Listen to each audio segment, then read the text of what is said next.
복된 주일입니다. 오늘도 예배 함께 하신 모두를 주님의 이름으로 축복합니다. 우리 다 같이 기도하심으로 주일 예배를 시작하겠습니다.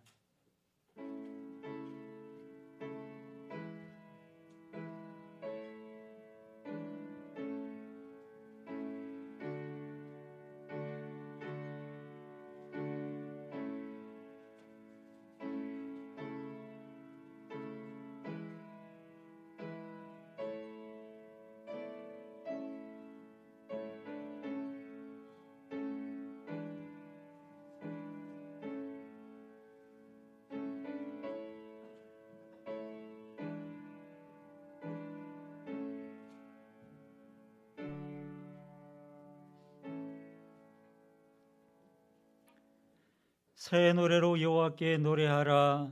온 땅이여 여호와께 노래할지어다.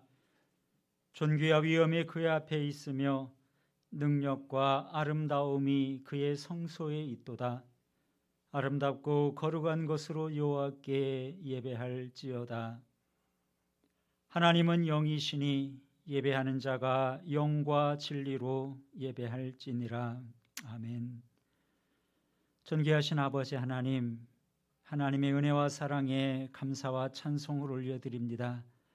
한 주간도 주님의 은총의 날개 아래 저희들의 삶을 돌보아 주시고 오늘도 귀한 주님의 날 주 앞에 경배할 수 있도록 인도하여 주심을 감사합니다.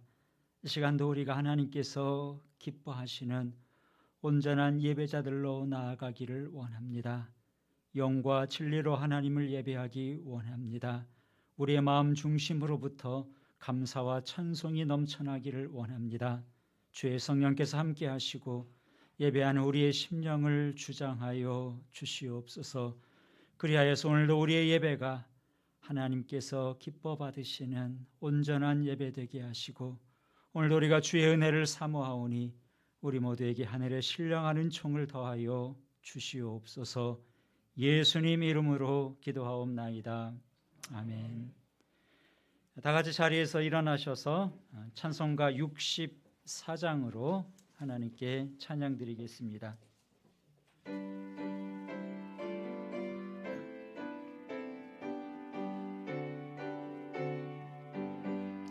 기뻐하며 경배하세 영광의 주 하나님. 주 앞에서 우리 마음 피어나는 꽃 같아 죄와 슬픔 사라지고 의심 구름 거친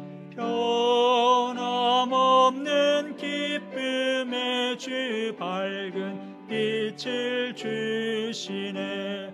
땅과 하늘 만물들이 주의 솜씨 빛내고 별과 천사 노랫소리 끊임없이 드높아 물과 숲과 산과 골짜 들판이나 바다 모든 만물 주의 사랑 기뻐 찬양하여라.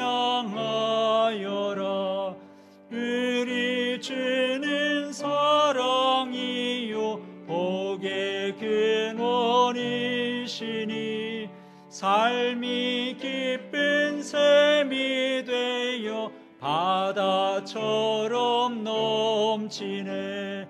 아버지의 사랑 안에 우리 모두 형제니 서로 사랑하게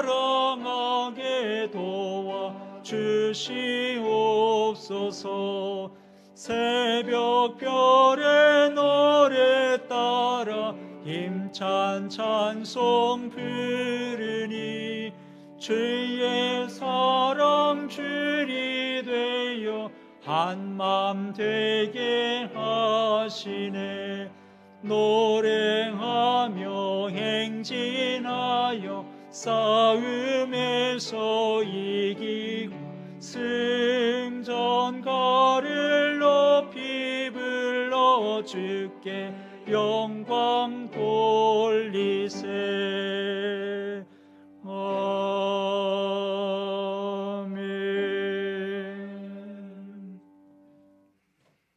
교동문 14번 시편 24편 말씀을 교독하겠습니다.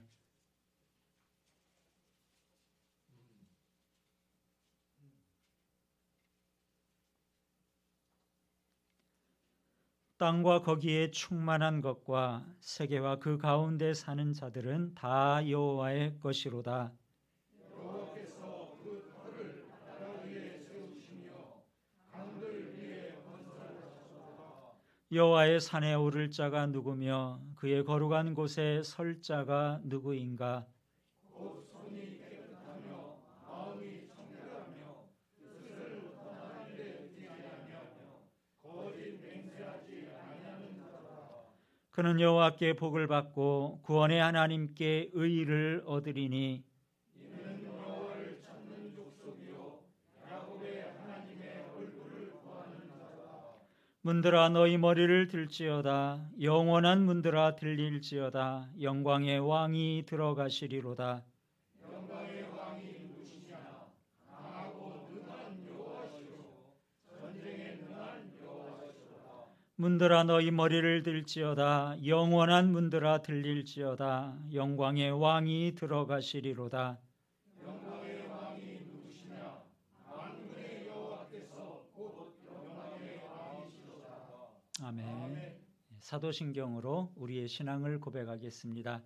전능하사 천지를 만드신 하나님 아버지를 내가 믿사오며 그 외아들 우리 주 예수 그리스도를 믿사오니 이는 성령으로 잉태하사 동정녀 마리아에게 나시고 본디오 빌라도에게 고난을 받으사 십자가에 못 박혀 죽으시고 장사한 지 사흘 만에 죽은 자 가운데서 다시 살아나시며 하늘에 오르사 전능하신 하나님 우편에 앉아 계시다가 저리로서 산 자와 죽은 자를 심판하러 오시리라.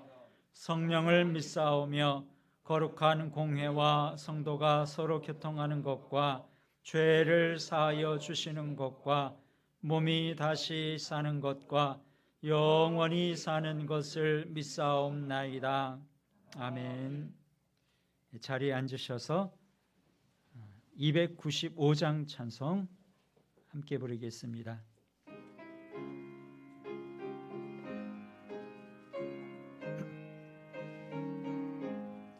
큰 죄에 빠진 나를 주 예수 건지사 그 넓은 품에 다시 품으신 은혜는 저 바다보다 깊고 저 하늘보다 높다. 그 사랑 영원토록 나 찬송하리라. 날로 더욱 귀하다. 날로 더욱 귀하다. 한이 없이 넓은 우리 주의 사랑 날로 더욱 귀하다. 옛날에 유대 땅에 주 예수 다닐 때 그 은혜 받으려고 큰 물이 모였네. 는 먼저 병든 자를 다 고쳐주셨으니 나 같은 죄인까지 그 은혜 받도다. 날로 더욱 귀하다. 날로 더욱 귀하다. 한이 없이 넓은 우리 주의 사랑 날로 더욱 귀하다. 지키신 사랑으로 난 백성 위하여 그 십자가의 고난 다 받으셨으니 그 속죄 받은 성도 큰 소리 함께 높여 온 천지 울리도록 주 찬송하리라. 날로 더욱 귀하다 날로 더욱 귀하다 한이 없이 넓은 우리 주의 사랑 날로 더욱 귀하다. 진승환 집사님 기도하시겠습니다. 존귀와 영광을 받으시기 합당하신 하나님 아버지, 언제나 무한하신 사랑과 긍휼로 저희들의 삶을 돌봐주시고 거룩한 주일을 맞이하여 살아계신 하나님을 영과 진리로 예배하게 하시니 감사를 드립니다. 이 시간 주님을 예배할 때 온 마음과 정성을 다하여 주님 앞에 영광을 돌리는 은혜의 시간이 되게 하여 주시옵소서. 진리와 사랑으로 저희들을 붙드시고 생명의 말씀으로 인도하시는 하나님 아버지를 찬양합니다. 지난 한 주간도 주님께서 저희들의 삶을 인도하여 주시고 지켜주셨음을 기억합니다. 하지만 저희들이 세상 속에 살아갈 때 주님을 신뢰하기보다는 나 자신의 고집과 생각을 앞세워 주님께 온전히 순종하지 못했던 어리석은 죄인임을 고백하오니 용서하여 주시옵소서. 우리의 몸과 마음과 영혼을 예수 그리스도의 보혈로 정결케 하사 오직 성령으로 충만함 가운데 주님의 뜻에 순종하며 살아가는 모든 성도들 되게 하여 주시옵소서. 전능하신 하나님 아버지, 러시아 우크라이나의 전쟁과 튀르키예 지진 등 지구촌 곳곳에서 크고 작은 사건들로 인해 많은 사람들이 목숨을 잃고 고통받고 있습니다.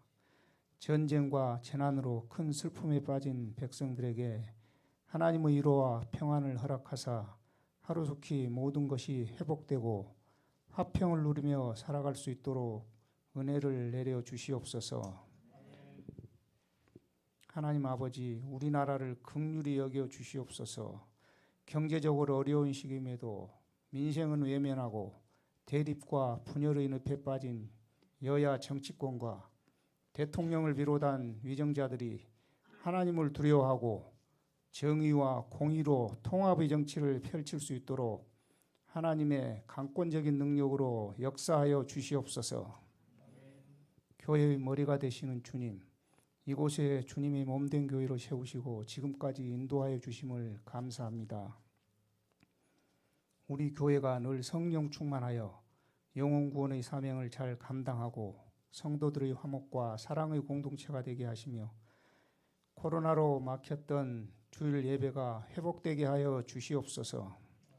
사랑의 주님, 원치 않는 질병으로 고통받고 있는 성도들에게 오늘 이 예배를 통하여 주님의 따뜻한 손길로 회복의 역사가 일어나기를 간절히 기도합니다.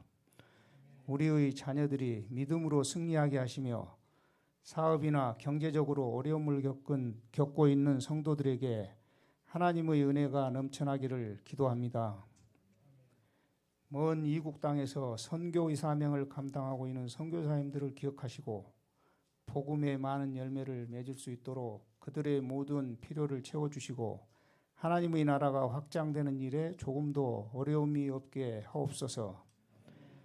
하나님 아버지, 오늘 또 생명의 말씀을 선포하게 하여 강단에 세우신 담임 목사님을 기억하시고 성령 충만함을 허락하사 권능과 권세의 입술이 되게 하시며 선포되는 말씀마다 놀라운 은혜를 체험하는 복된 시간이 되게 하여 주시옵소서. 아름다운 찬양으로 주님의 영광을 드높이는 찬양대의 찬양을 기쁘게 받아주시며 예배를 위하여 보이지 않는 곳에서 수고하는 모든 이들의 손길을 기억하사 하늘에 넘치는 복을 그들의 삶 속에 허락하여 주시옵소서. 오직 주님만 영광 받으시는 예배가 되기를 간절히 소원하며 우리 주 예수 그리스도 이름으로 기도드립니다. 아멘.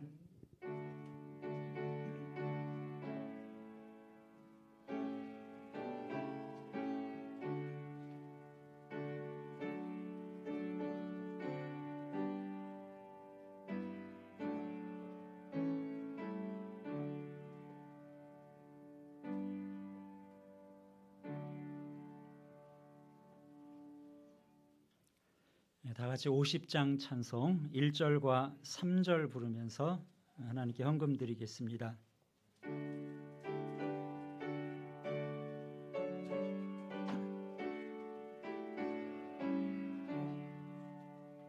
내게 있는 모든 것을 아낌없이 드리네.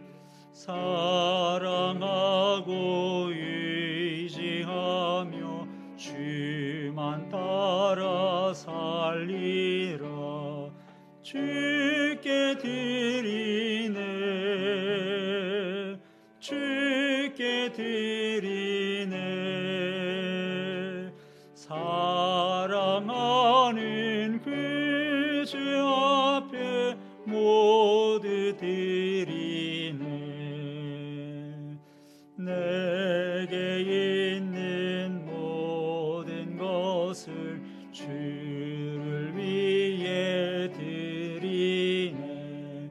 주의 성령 충만하게 내게 내려주소서. 주께 드리네. 주께 드리네. 사랑하는 그 주 앞에 모두 드리네.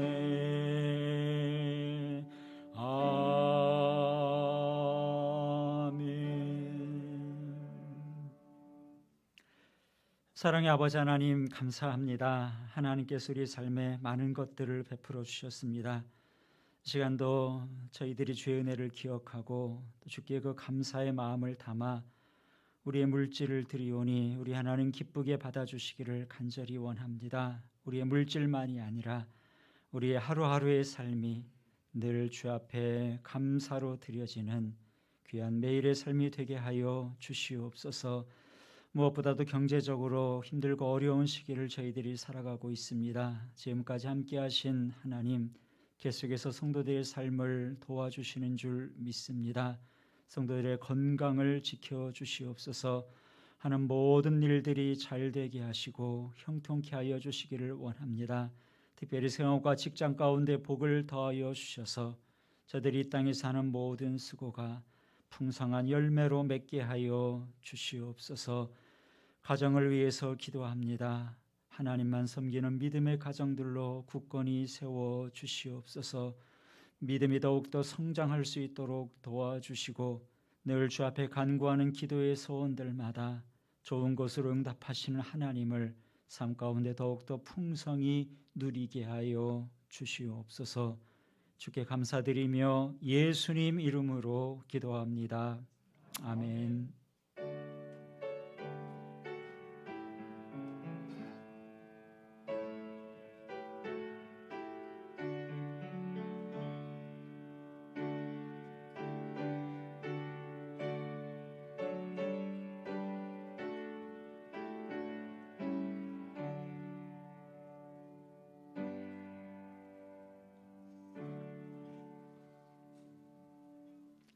오늘도 예배 함께 하신 모두를 다시 한번 주님의 이름으로 축복합니다.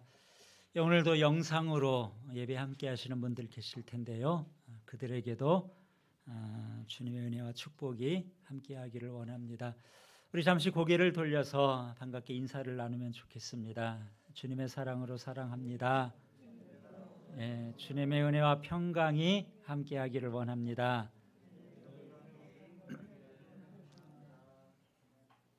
이번 한 주간도 여러분 그렇게 주님의 은혜와 평강 가운데 또 복된 한 주간이 될 수 있기를 바랍니다.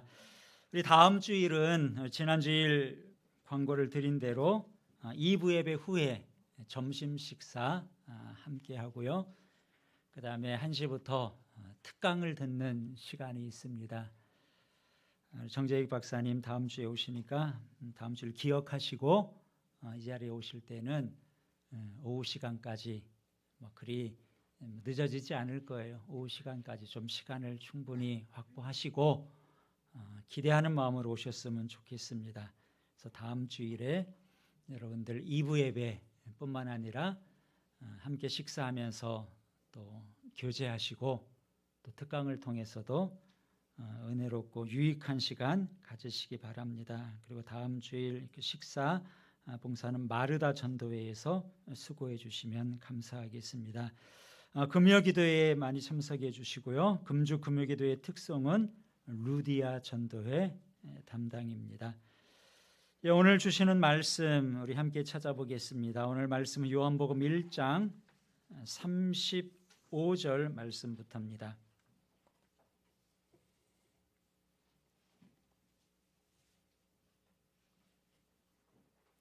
요한복음 1장 35절부터 42절 말씀까지 35절부터 42절까지 저와 한 절씩 교독하겠습니다. 또 이튿날 요한이 자기 제자 중 두 사람과 함께 섰다가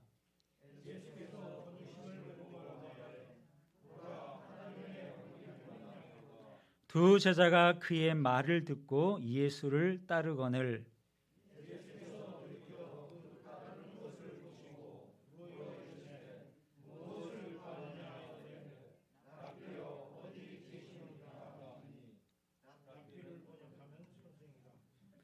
예수께서 이르시되 와서 보라. 그러므로 그들이 가서 계신 데를 보고 그날 함께 거하니 때가 10시쯤 되었더라.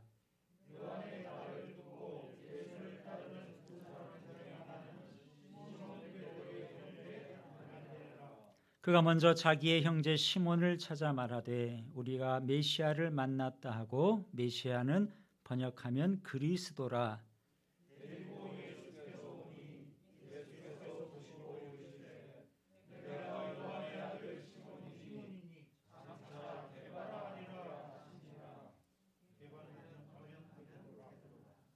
아멘. 글로리아 찬양대 하나님께 찬양 드리겠습니다.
아멘. 네, 귀한 찬양 감사드립니다.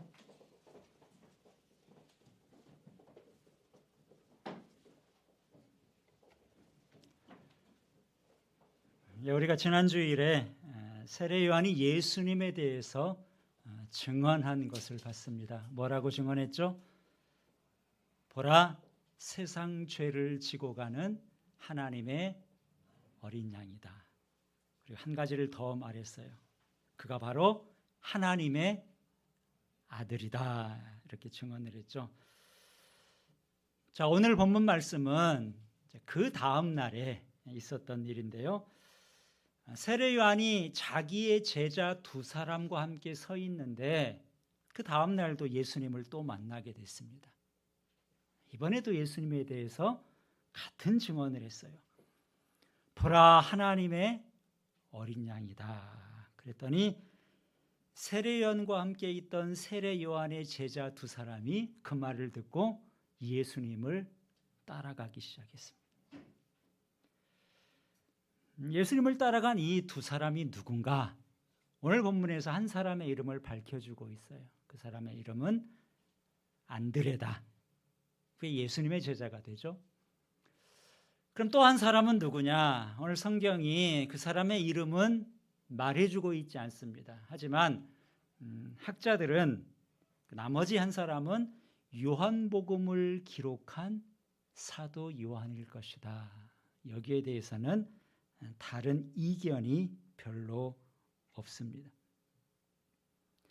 요한은 요한복음을 기록하면서 한 번도 스스로 자기 이름을 직접 언급하고 있지 않아요.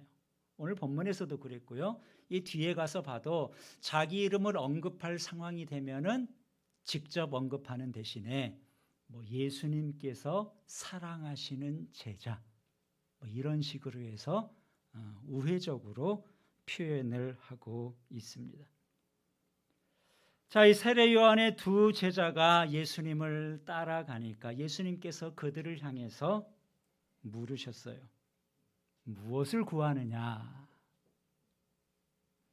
무슨 질문인가요? 왜 따라오냐? 나한테 원하는 게 뭐냐?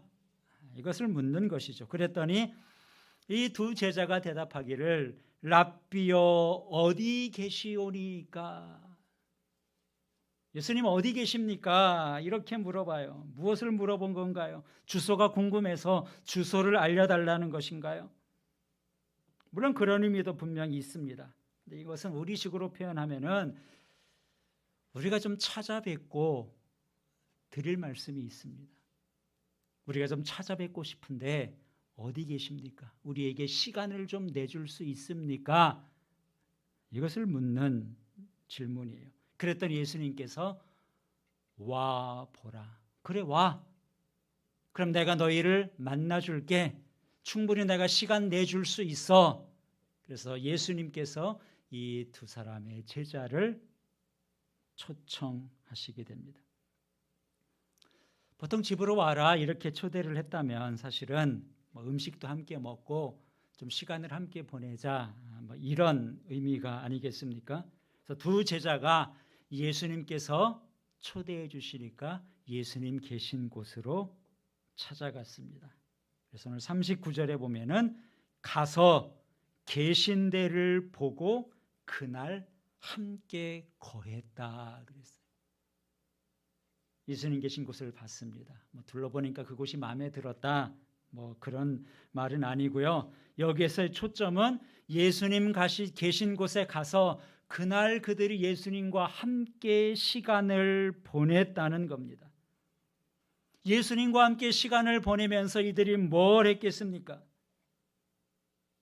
뻔하죠. 예수님에 대해서 궁금했던 것 물어봤을 것이고요. 그럼 예수님께서 그들의 질문에 충분히 답변을 해주셨을 거예요. 그들의 스승인 세례 요한이 예수님을 하나님의 어린 양으로 소개했는데 과연 그런지, 왜 그렇게 소개했는지 물어볼 얘기가 참 많았을 겁니다. 그리고 그날 세례 요한의 두 제자는 분명 특별한 경험을 했을 거예요. 예수님의 말씀을 들을 때 이들이 처음 예수님 부를 때 랍비여 그랬잖아요. 이분은 보통 랍비들과는 정말 다른 분이구나. 그동안 우리가 스승으로 모셨던 세례 요한과도 정말 다른 분이구나. 우리 스승이 나는 그의 신들매를 신발끈을 풀어주는 것도 감당치 못하겠다고 했는데 만나고 보니까 그 말이 정말 맞구나. 충분히 이들이 공감을 했을 거예요. 누가복음 24장에 보면 엠마오 마을로 향해서 가던 두 명의 제자 이야기가 있습니다. 이들도 예수님이 12제자에 속한 제자는 아닌데 성경은 이들을 제자로 기록을 하고 있어요. 이들이 엠마오 마을로 가는 것, 예수님께서 십자가에 죽으셨는데 부활하셨음에도 불구하고 아직 이들은 예수님의 부활 소식을 듣지 못하고 있었어요. 그래서 실망하고 낙심되는 마음을 가지고 엠마오라는 마을로 가고 있었습니다. 그런데 부활하신 예수님께서 이들의 가는 길에 나타나셔서 같이 이들과 걸어가셨어요. 그러면서 이야기를 주고받았는데 그럼에도 이들은 처음에는 예수님인지 제대로 알아보지를 못했습니다. 예수님께서 이들에게 무슨 말을 하셨냐 하면 성경에 보면은 그리스도가 이런 고난을 받고 자기 영광에 들어가야 될 것이 아니냐 하시고, 예수님이 두 사람에게 해준 말씀은 성경에 보면은 그리스도가 고난을 받는 것으로 끝이 아니라 그 다음에는 영광에 이를 것이라고 성경에 예언되어 있지 않느냐. 그러면서 구약 성경 모세의 율법서뿐만 아니라 선지자들이 기록한 구약 성경을 쭉 이야기하면서 구약 성경 예언된 메시아는 고난만 받을 뿐 아니라 영광을 받으실 것이라는 것을 이 두 명의 제자에게 함께 길을 가면서 쭉 설명을 해줬어요. 그런데도 예수님을 몰라봤는데 가다가 한 집에 들어가서 예수님과 함께 음식을 먹게 됩니다. 그러다 이 두 제자의 눈이 밝아져서 비로소 그동안 우리와 함께 이야기하고 지금 함께 음식을 먹고 있는 이분이 바로 부활하신 예수님이라는 것을 깨닫게 돼요. 그러면서 이 두 제자가 서로 이렇게 이야기를 합니다. 길에서 우리에게 말씀하시고 우리에게 성경을 풀어주실 때에 우리 속에서 마음이 뜨겁지 아니했더냐. 지나놓고 보니까 그래 맞아.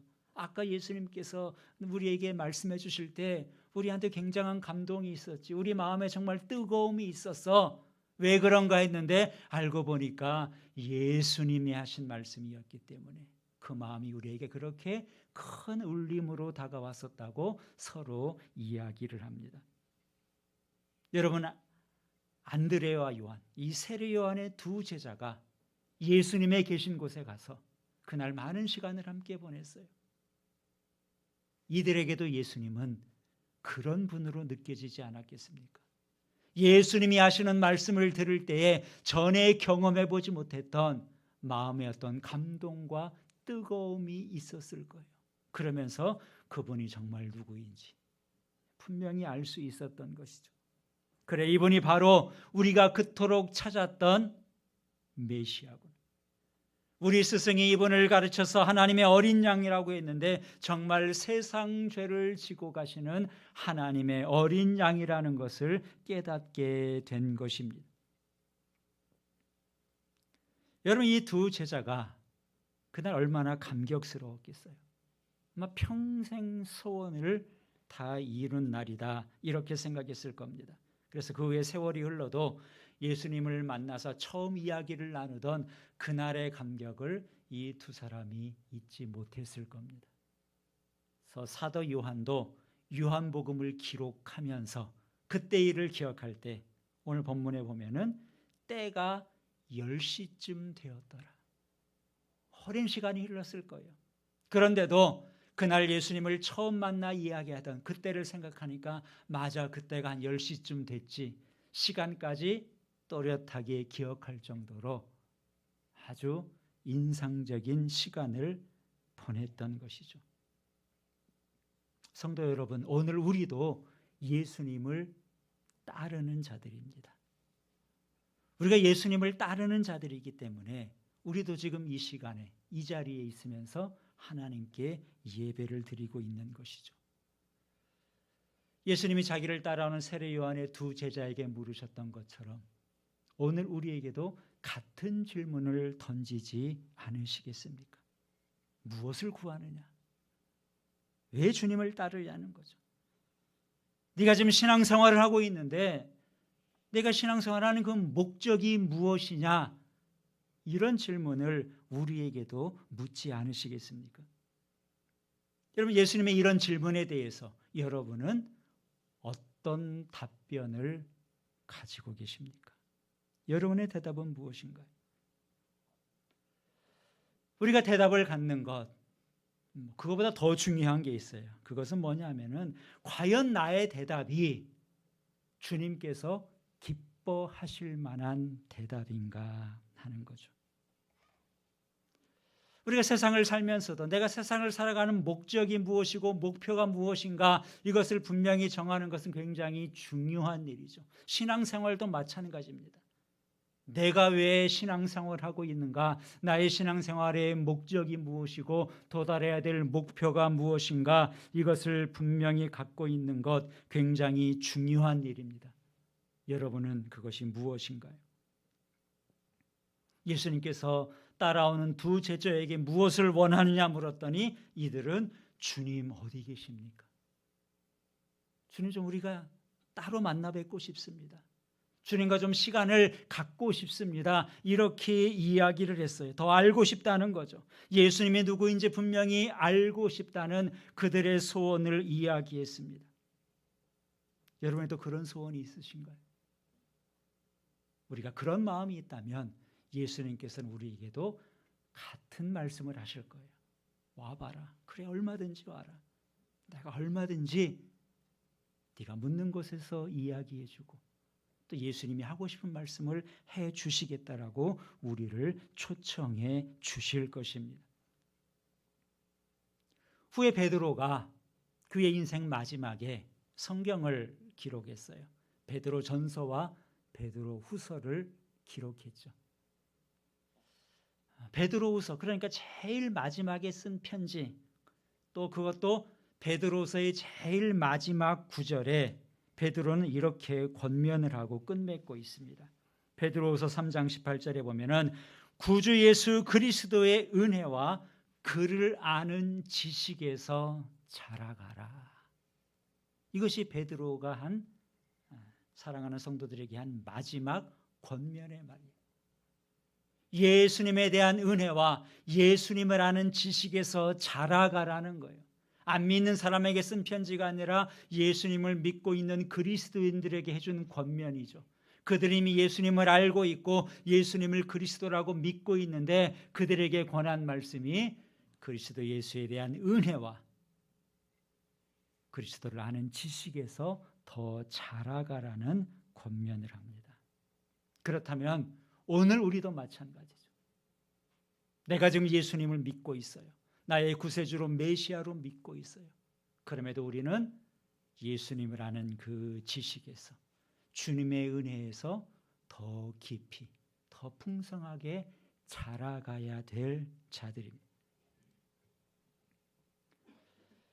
우리가 자식이라면 부모에 대해서 많이, 누구보다도 많은 것들을 알고 있습니다. 하지만 자식이 부모를 많이 안다고 해도 또 한편으로는 부모의 마음을 다 헤아리지 못하는 것도 많이 있을 거예요. 그러다가 자녀가 좀 더 성장하게 되고요, 또 철이 들게 되고 그들도 부모가 되면은 이런 과정을 거치면서 부모에 대해서 더 많은 것들을 알게 되고 더 많은 것들을 이해하게 됩니다. 그렇게 되면 전에는 섭섭하게 생각했던 것들도 부모를 더 알고 이해하게 되면은 그것이 감사의 마음으로 바뀌게 되는 것을 볼 수 있습니다. 신앙생활도 그런 것 같아요.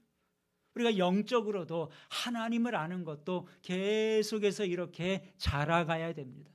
지금도 내가 많은 것을 알고 있다고 생각할 수 있지만 내가 영적으로 더 많은 것들을 깨달아야 되고 영적으로 더 철이 들 필요가 있습니다.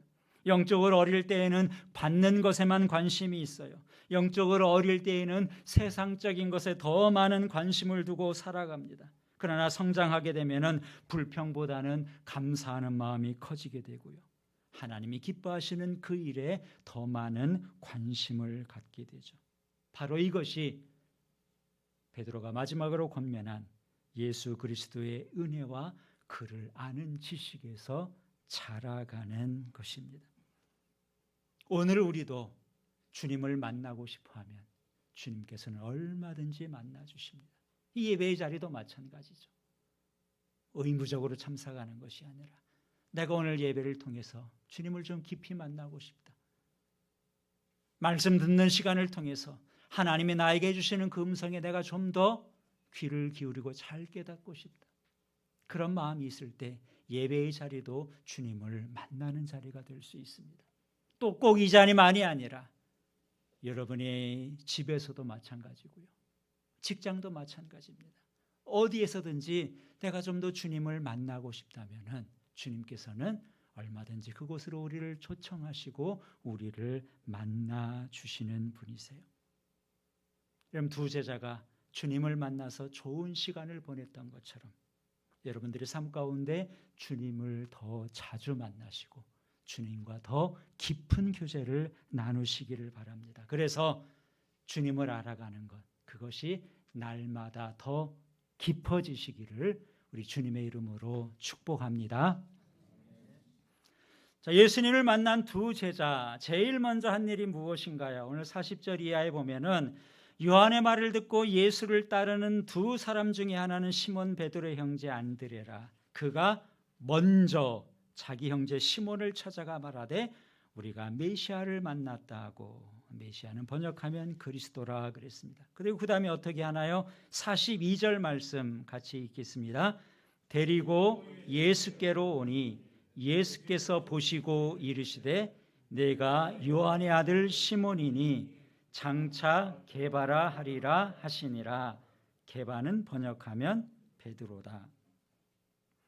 여기 보면은 번역하면 뭐다, 또 베드로의 이름도 여러 가지를 지금 가르쳐 주고 있습니다. 자, 성경에 베드로에 대한 여러 이름이 나오는데요, 정리를 해보면 그래요. 베드로의 원래 이름은 시몬입니다. 유대식 이름이에요. 아버지가 지어진 이름은 시몬이죠. 야곱의 12아들 가운데 두 번째 아들이 시몬인데 거기에서 따온 이름일 거예요. 근데 예수님께서 이 시몬을 만난 다음에 새로운 이름을 하나 지어주셨어요. 그 이름이 오늘 성경에 나오는 게바라는 이름입니다. 게바는 어디 말이냐? 아람이라는 나라의 말이에요. 친숙한 나라는 아닙니다. 그러나 구약 성경에 보면은 아람이라는 나라가 등장한다는 것을 여러분 잘 아실 겁니다. 이 아람이라는 나라는 최근에 튀르키예 그리고 시리아에 큰 지진이 있었죠. 그 지진이 일어난 바로 그 지역을 중심으로 해서 고대에 존재했던 나라고요. 근데 예수님 당시에 유대인들이 일상에서 사용했던 언어는 이 아람이라는 나라의 언어였어요. 그래서 예수님께서 시몬에게 새로운 이름을 지어주면서 아람어로 게바라는 이름을 지어줬습니다. 그 뜻은 반석, 바위라는 뜻을 가지고 있습니다. 근데 신약 성경이 헬라어, 그리스 말로 기록이 됐죠. 그래서 신약 성경은 그 게바라는 말을 그리스어로 표현하면은 그것이 베드로가 됩니다. 그래서 신약 성경은 대부분 시몬을 베드로로 이렇게 표현을 하고 우리도 베드로라는 이름에 훨씬 더 친숙해 있어요. 그래서 사복음서에 베드로를 게바라고 일컫는 것은 오늘 본문 이름을 지어주는 여기에만 등장하고 후에 바울이 서신서를 쓸 때 고린도서와 갈라디아서에서만 게바라는 이름이 몇 번 등장할 뿐입니다. 그러니까 베드로의 이름이 성경에 세 가지가 나온 거죠. 시몬이 본명이고 예수님이 지어준 게바와 베드로는 같은 뜻의 이름입니다. 또 오늘 말씀에 메시아는 번역하면 그리스도라 그랬어요. 메시아는 구약 성경에 쓰여진 히브리어로 기름 부음을 받은 자, 구세주라는 뜻입니다. 근데 이 메시아란 말을 신약 성경에 그리스어로 번역을 하니까 그리스도가 돼요. 그러니까 메시아와 그리스도는 같은 뜻이고요. 또 오늘 본문에 베드로를 소개하면서 시몬을 소개하면서 시몬의 아버지 이름도 함께 알려주고 있죠. 시몬의 아버지가 누군가요? 요한입니다. 그러니까 벌써 요한이 3명이에요. 사도 요한이 있고 또 세례 요한이 있고 오늘 본문에서는 베드로의 아버지 또 요한이라는 것을 알 수 있는데 그만큼 요한은 흔한 이름이었던 것 같습니다. 예수님을 만난 안드레, 그가 가장 먼저 한 일은 무엇인가? 자기의 친형제 시몬을 찾아가는 일이었어요. 그리고 시몬에게 분명히 이야기합니다. 우리가 메시아를 만났다. 자기가 만난 그분이 메시아 그리스도라는 것을 분명하게 알려줬어요. 그리고 자기 형제 시몬을 예수님께 직접 데리고 갑니다. 여러분 이것이 전도죠. 전도는 뭐 복잡하게 생각하면은 복잡하지만 내가 경험한 좋은 것을 다른 사람에게도 알려주는 것이 전도예요. 우리가 정말 맛있는 음식을 먹었다. 저 집 또 아주 좋은 물건을 정말 좋은 가격에 샀다. 그럼 어떻게 하시나요? 누가 뭐 어떻게 시키지 않아도 다른 사람에게 그 정보를 주지 않겠습니까? 누구에게 정보를 주나요? 길 가는 사람 붙잡고 저 집 참 맛있다 그런 이야기 하나요? 뭐 그렇게 할 수도 있겠지만 그것은 굉장히 드문 경우고 내가 경험한 좋은 것, 내가 그것을 나누는 사람은 가까운 사람이죠. 형제에게, 가족에게 나누고 친한 친구에게 좋은 정보는 먼저 주게 됩니다. 교회에 출석하는 사람들을 이렇게 조사를 해봐요. 당신 어떻게 교회에 출석하고 예수님을 믿게 됐습니까? 이렇게 조사를 해보면은 한 70% 이상의 사람들이 가족을 통해서 또 친구를 통해서 내가 신앙생활을 하게 됐습니다. 이렇게 대답을 합니다. 그러니까 물론 스스로 찾아오는 사람도 있어요. 또 전혀 모르는 사람의 전도를 받고 예수님을 믿는 사람도 없지는 않지만 그 비율은 그리 많지 않은 것이죠. 그래서 나와 가까운 사람일수록 그 사람은 내 몫이구나. 내가 전해줘야 되겠구나. 이것을 우리가 알아야 됩니다. 자, 안드레가 베드로를 전도한 전도법 아주 간단하다 그랬죠. 우리가 메시아를 만났다, 이 한마디가 전부였어요. 그는 예수님을 만나고 예수님께 참으로 많은 이야기를 들었을 텐데 자기 형제 시몬을 붙잡고 자기가 들은 것, 예수님에 대한 것을 구구절절 다 이야기했다. 성경은 그렇게 말하고 있지 않습니다. 많은 이야기를 들었지만 그렇게 해서 그가 얻게 된 결론, 우리가 메시아를 만났다. 그분이 메시아를 만났다는 이 한마디를 전했어요. 그리고는 곧바로 시몬을 예수님께로 데리고 갔습니다.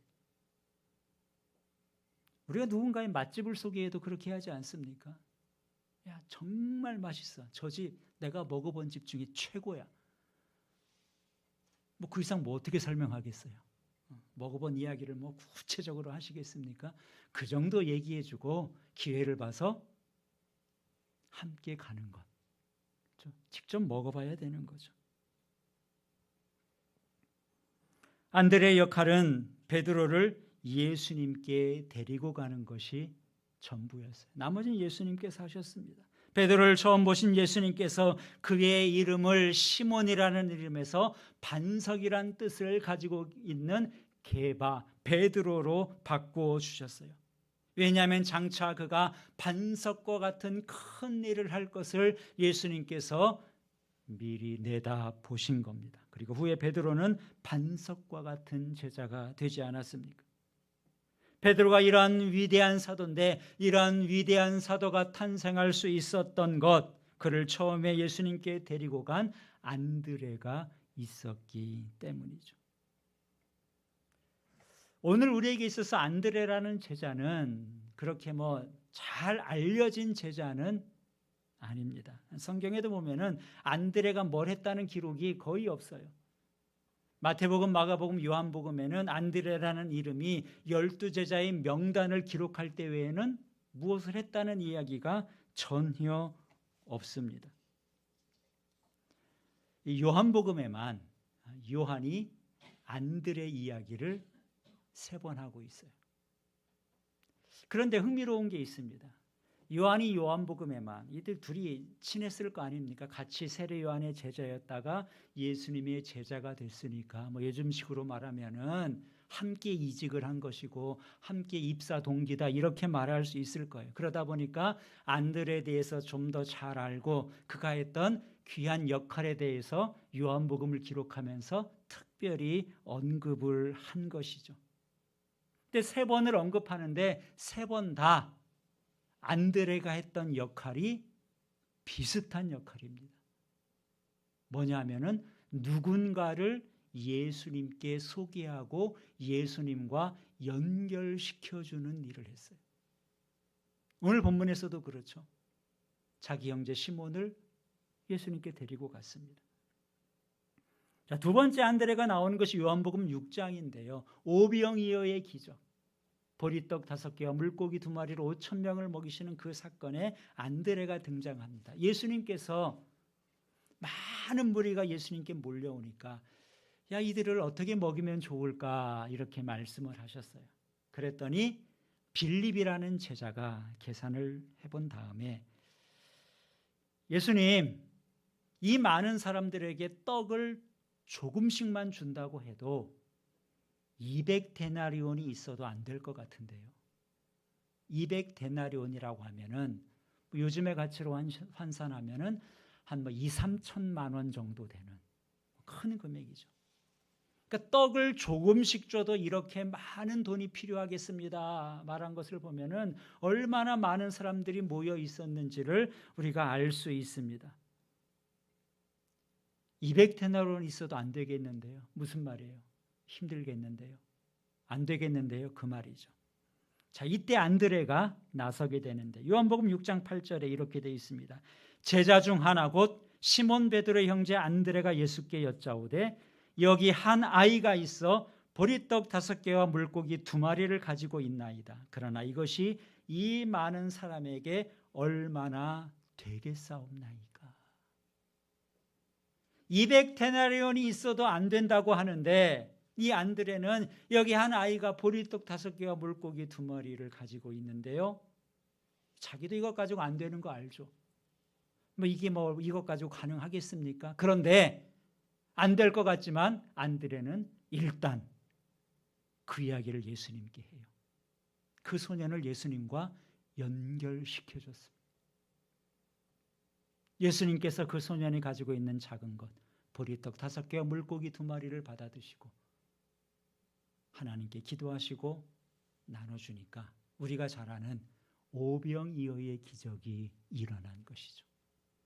남자만 5,000명이 먹고 수많은 여성과 어린아이들도 함께 먹었어요. 그리고도 12바구니가 남는 큰 기적이 일어나게 된 것입니다. 요한복음 12장에 안드레가 또 한 번 등장해요.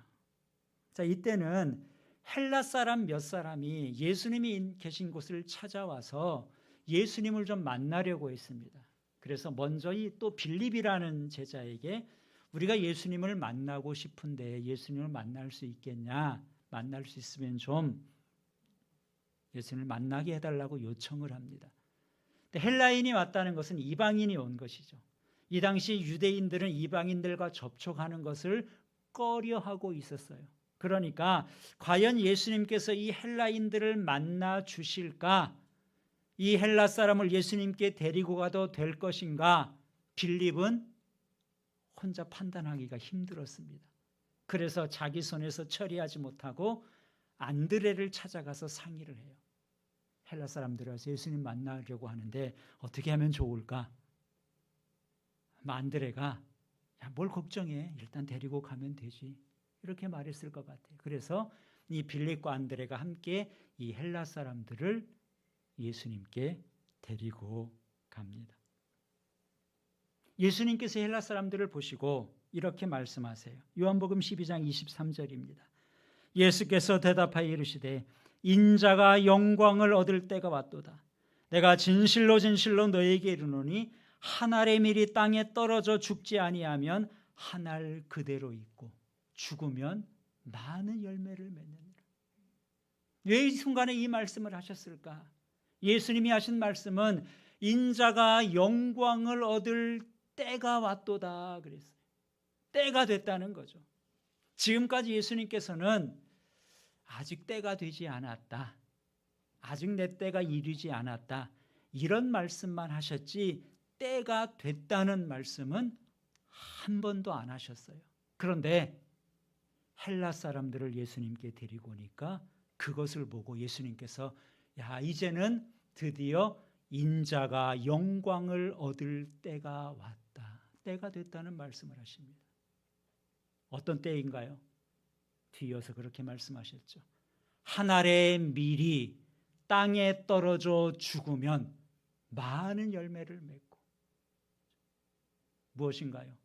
예수님이 영광을 얻으신 것이 무엇인가? 예수님이 한 알의 밀알로 땅에 떨어져서 죽으시는 것. 세상 죄를 지신 하나님의 어린 양으로 십자가에서 죽으시는 것. 그것을 통해서 많은 열매를, 많은 생명을 구한다는 것이죠. 바로 그것이 예수님께서 영광을 얻을 때가 된 것으로 예수님께서는 말씀하신 겁니다. 그러니까 예수님께서는 이방인들이 예수님을 찾아오시는 것을, 오는 것을 보고 야, 이제는 내 때가 됐구나, 그것을 깨달은 거예요. 안드레가 그 이방인을 예수님과 연결해 줬습니다. 비록 작은 일 같지만 예수님께서는 그것을 아주 중요하고 의미 있는 사인으로 받아들이셨던 것입니다.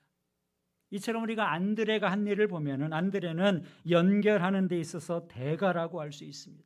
3번 다 누군가를 예수님과 연결해 주는 역할을 했습니다. 우리가 누군가를 예수님과 연결해 주는 것, 뭐 좀 작은 일처럼 보여도 사실은 이 일은 결코 작은 일이 아닙니다.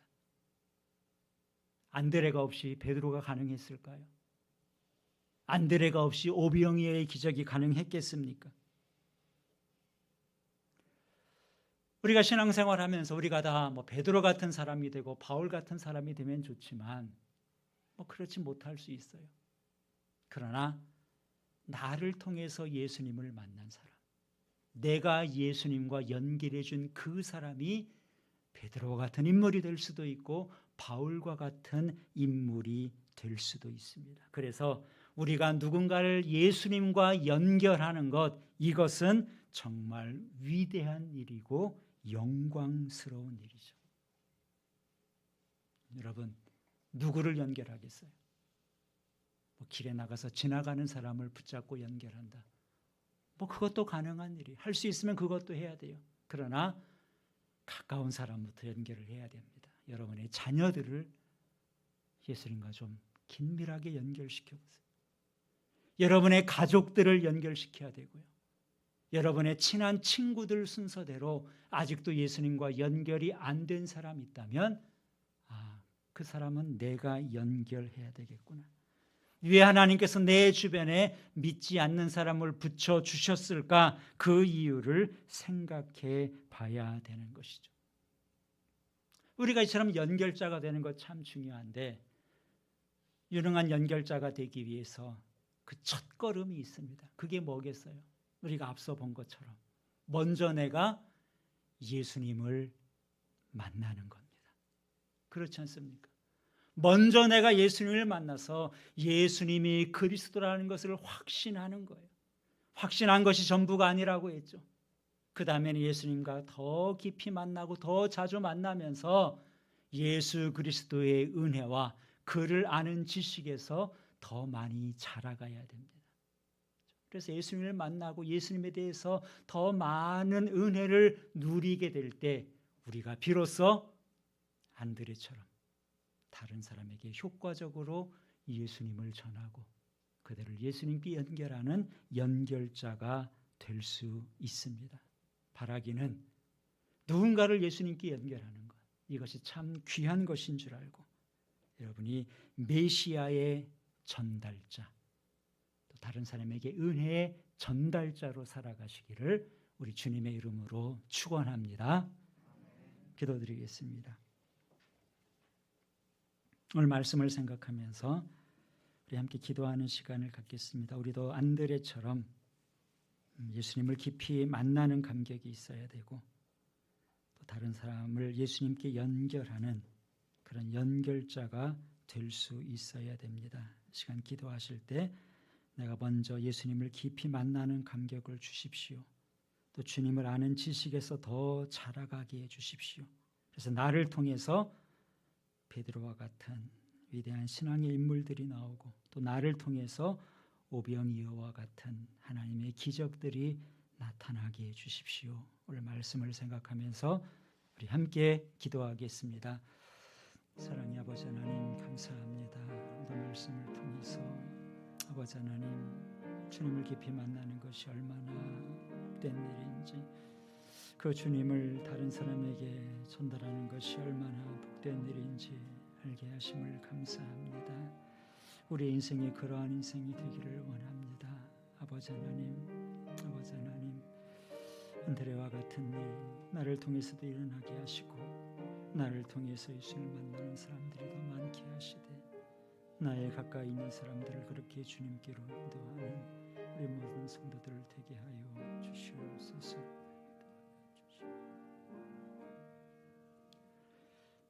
아버지 하나님 감사합니다. 오늘도 말씀을 통해서 예수님을 깊이 만나는 것이 얼마나 복된 일인지 그 예수님을 다른 사람에게 연결해 주는 것이 얼마나 귀한 일인지 알게 하심을 감사합니다. 안드레가 예수님을 만난 것처럼 우리도 예수님을 깊이 만나게 하시고 예수님이 누구인지 더 온전히 깨달아 알게 하여 주시옵소서. 예수님을 만난 그 감격과 은혜를 우리도 다른 사람에게 전달할 수 있도록 우리가 은혜의 전달자로 살게 하여 주시옵소서. 우리 주변에 많은 사람들이 있습니다. 특별히 가까운 사람들을 우리가 주님 앞으로 인도할 수 있도록 우리에게 은총을 더하여 주시옵소서. 예수님 이름으로 기도하옵나이다. 아멘. 찬송가 287장 함께 부르겠습니다.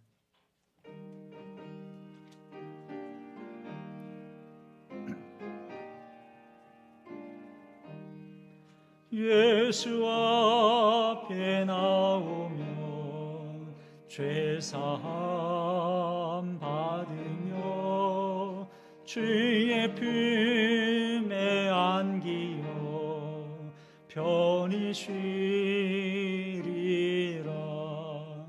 우리 주만 믿으면 모두 구원 얻으며 영생 복락 멸류관 확실히 받겠네.